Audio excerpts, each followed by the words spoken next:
Awesome. Thank you so much for coming, and thank you to the organizers for giving me this time to talk about a topic that I find really important and also interesting as we dive further into it. And so I'll break my talk into three main areas, starting out to really try to provide a deeper motivation. I sort of have the opportunity to go first today, so I get to hopefully provide some of the importance of this topic, and then talk about what we're sort of currently seeing in terms of bias mitigation, and then propose our method that we think may work better to actually help with this process. And so if we want to start out, even looking at something that's quite simple, is the fact that health inequities can emerge from a lot of different places, even from simple diagnostics. And so one of the more famous examples is linked to chronic kidney disease. And so historically, Black individuals have later or are undiagnosed for chronic kidney disease at much higher rates than white individuals, at least in the US. They also tend to receive transplants and recommendations for transplants less frequently and later on average. Because of those factors and potentially others, Black individuals also have higher rates of mortality and kidney failure with replacement therapy. And so in the past, much of this has been sort of attributed to things like access to healthcare and trust in healthcare and sort of systemic issues. But one of the things that has emerged, particularly over the last 10 years or so, is that there are potentially easier to verify reasons for this and sort of things that we can actually correct and sort of help to make better to alleviate some of these problems. And this is really that one of the main ways of actually defining chronic kidney disease relies on a particular lab, which is actually estimated from other values, called EGFR, or estimated glomerular filtration rate. And so one of the main definitions for chronic kidney disease is an EGFR below 60 for a sustained period of time. And so the question starts to become, how can a relatively simple measurement be biased? And so if we look at some of the commonly used models, back in 1999, a major study was done to propose an initial model for estimating, so coming up with the EGFR. And in this study, what we see is that first of all, it was majority white male. And you might think that the 12% Black population is sort of a bad thing in this study, and it's sort of underrepresenting, but that is not sort of a critique of the original authors. It's sort of in line with the demographics of the country at the time. The issue is that when you look at that study and a population size of that, the sort of cohort that's available to actually train and validate on within that original study is quite small, even if the percentages sort of match the overall demographics. So a sort of second study was done in 2009, which in a lot of ways tried to alleviate this problem. And so in this, there was actually an enrichment and sort of specifically trying to enrich for the Black population to try to alleviate some of these problems and have a substantial population to both sort of train and validate a model for EGFR. In this, again, I would still sort of call out that when you look at the sort of external validation of whether the model actually works or not, it's quite a small population that we're sort of relying on for a major diagnostic that's used every day in many hospitals around the country.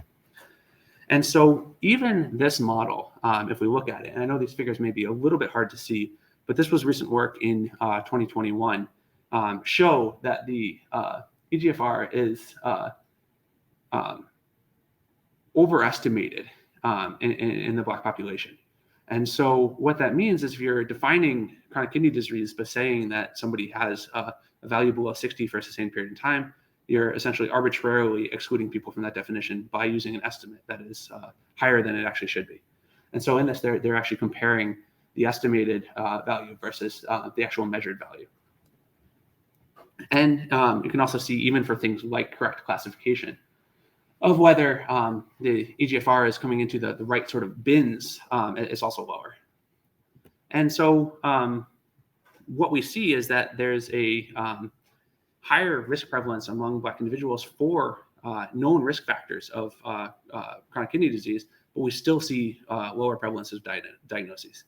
And so when you sort of look at other risk factors, things like hypertension or diabetes or other labs for renal disease, you would expect to actually see a slightly higher prevalence. And so all of this is to say that this relatively simple model that we use as a diagnostic tool leads to sort of downstream effects that are quite strong and I think really important to correct. And so that's hopefully sort of the motivation for a lot of the downstream work now. And so our work, we can sort of shift to machine learning. And so now we're asking the question of, rather than using what is a really simple regression model to try to estimate a value in the case of EGFR, what if we start to use predictive models in the clinic? And I should sort of preface all of this by saying that I'm not clinical. Any of the clinical information here is coming from collaborators, and I'm sort of repeating them. And so I want to be careful to sort of acknowledge where my knowledge stops. But within this, one of the reasons that acute kidney injury is a sort of a very common target for prediction in the electronic medical record or in hospitals is because it can be fairly common in patients, and people who have AKI have much higher rates of inpatient mortality. And so it's something that would be important to predict, and we think a worthwhile example problem to sort of walk through. One of the other things is that if you actually find somebody who has AKI or an increased risk of AKI, the management of it is not invasive. It's something that is fairly simple in terms of doing routine urinalysis, basically essentially closer fluids monitoring. And you're not sort of cutting somebody open or giving a toxic drug as the result of this. You're just sort of watching them more closely. And so what we did was to say, let's take a very typical feature preprocessing pipeline and then pass those into a machine learning classifier. And so first, as we sort of go through this example, I want to also acknowledge that inequity can emerge at many, many steps. We sort of touched on the idea of a training data set and sort of the initial cohort at the beginning, but also we have questions around model development and sort of what we can do to make sure that we have a fair model. And then actually many other steps in the process to actually deploying something in healthcare. We will only focus on sort of the left side here, but I do want to sort of call out that there's this whole downstream process that even if you have a fair model can lead to inequities.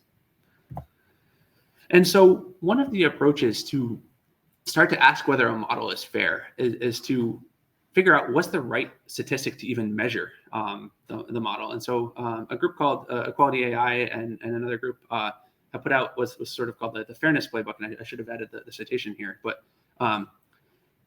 I think I have it on one of the next slides. But within this, you start to ask a couple of questions. And so if we sort of dive into these questions for our example problem, and this may be hard to see on these slides, so I'll try to read it out as I go. The first one being, is your label for the outcome not a ground truth?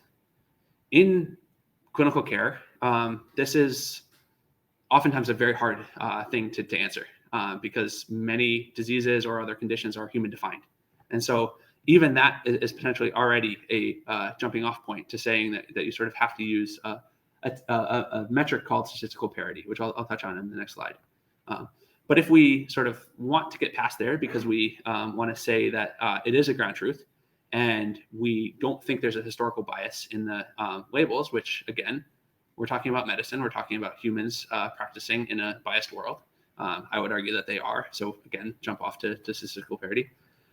Then, even if you get to the next question, you sort of get asked the question of whether something is resource rationed. In healthcare, a very difficult topic because I think everything's resource rationed, whether it's attention or medicines or money, and all of it is going to be rationed. And finally, what I will hope to sort of show is that even this assumption is somewhat challenging. We're saying that a model that is predicting this is assistive, but I'll sort of touch on where it may not be. And so with that really led us to two main metrics. And I'll just stay at a really high level for time's sake on what these are. And so the first is statistical parity, which is basically an algorithm is fair if different groups have the same probability of inclusion in the positive class. So this is the idea that if you have men and women, they have the same opportunity to be promoted at a job. Whether or not that's been true historically is sort of a completely different question, but it is that's sort of the idea here is that both groups would have the same likelihood to be promoted and the same opportunity to be promoted. The second is negative predictive parity. And so this is an algorithm's fair if it has a similar negative predictive values across different subgroups. And so in this case, it's a relatively simple equation, which again, for time's sake, I'll sort of stay at a high level now so that we can get to some of the rest of the presentation. And so before we even ask how do we avoid bias in this, one of the things that I frequently see in machine learning papers for clinical data is whether or not we're actually even using the right data to avoid bias. And so this is one example where they looked at white blood cell counts and asked the question of, but if you took a count between midnight and 8 a.m., you actually have a lower 3-year survival than if you had an abnormal white blood cell count, whether that's high or low. And so that tells you that there's actually a lot of signal in when things are done and what is done within healthcare. We don't really want to be predicting by when or why something is done if we want a fair model, because people, again, are biased and not necessarily fair. And you're getting to questions of access to healthcare in that one. Another is that we had done prior work where we showed using data like these, which are charges data from healthcare. So these are just the resources and resources used. So for example, like medications ordered, you'll even see on the far right, room and board is included in this. We showed that this was coming essentially within a confidence interval of several published models for things like in-hospital mortality. So again, there's a lot of information in the practice of healthcare that we need to show that models are not using, and instead that we're actually going from patient physiology. And so I sort of show these two examples to say that's before you even get to the question of trying to mitigate bias in other ways. And so if we want to look at the AKI example, we can look at a potential protected attribute, which is commonly used, which could be whether somebody has either Medicaid or no insurance. And so in the US, there are various different categories. Sorry, I thought that was a question. There are various different categories of insurance. And so the sort of privileged class in this group would be those who have private insurance or government insurance that is not Medicaid for various different reasons. And so this would sort of be the class that is vulnerable and that we're watching to protect. And so in this, there's sort of common techniques that have been used, and I'll sort of give a really brief illustration. So one is that when you're training a model, you just resample. You say, we have a majority class, we have a minority class, and we just, in each training batch, we would sort of balance those two things together. The other common one is reweighting. And so in this example, we would take these, but rather than choosing sort of balanced samples from each, we just apply the weight to the loss differently from each. And so again, very simple. And so in this work, what we did was we looked at TCGA, a task where we're predicting whether tumors were malignant, and then the AKI example task. And I'll sort of touch on both of these, but very briefly. And so the first thing that we could do is look at sort of TCGA. If we look at the bias mitigation, we actually have more things that we care about than just, say, race in this example. We'd care about gender, we'd care about age. And so if we look at sort of an average fairness across them, even after doing those relatively simple mitigation techniques, you see that it's quite low. And we can sort of compare the AUC across methods. One of the important things to see is that just because you're doing this, it doesn't always mean that you're actually leading to a worse model. We often see that model performance sort of stays the same or potentially improves if you're applying these mitigation methods. And so our method was, instead of trying to do this work post-hoc, where you see that you have an unfair model and you try to correct for it, we can take, say, a neural network and we look at the traditional way of training it, where you are subtracting, basically, you're creating a loss, which is the actual label minus the predicted label. It's a little bit more complicated than that, but that's sort of the general sense.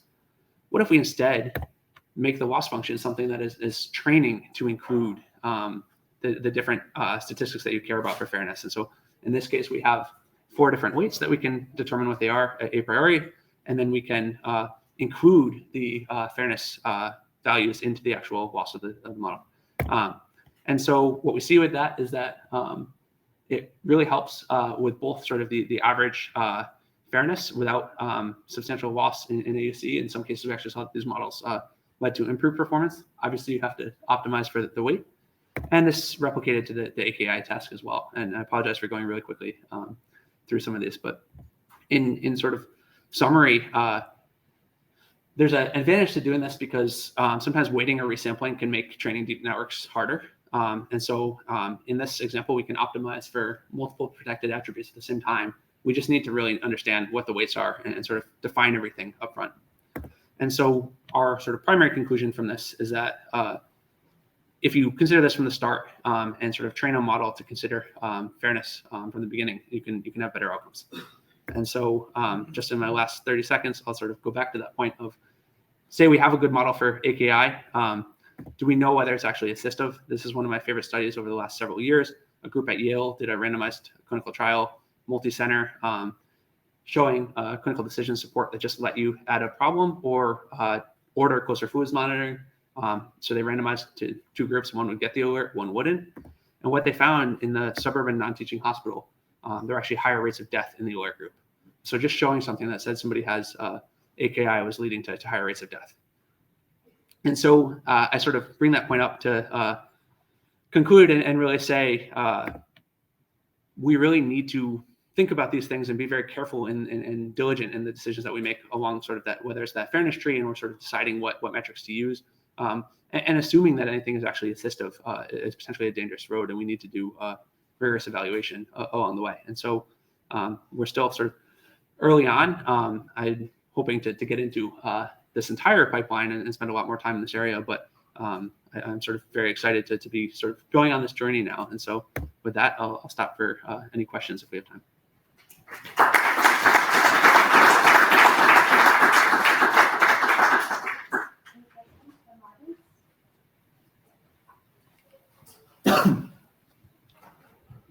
Thank you for this very nice talk. It's great that people work on these kind of questions.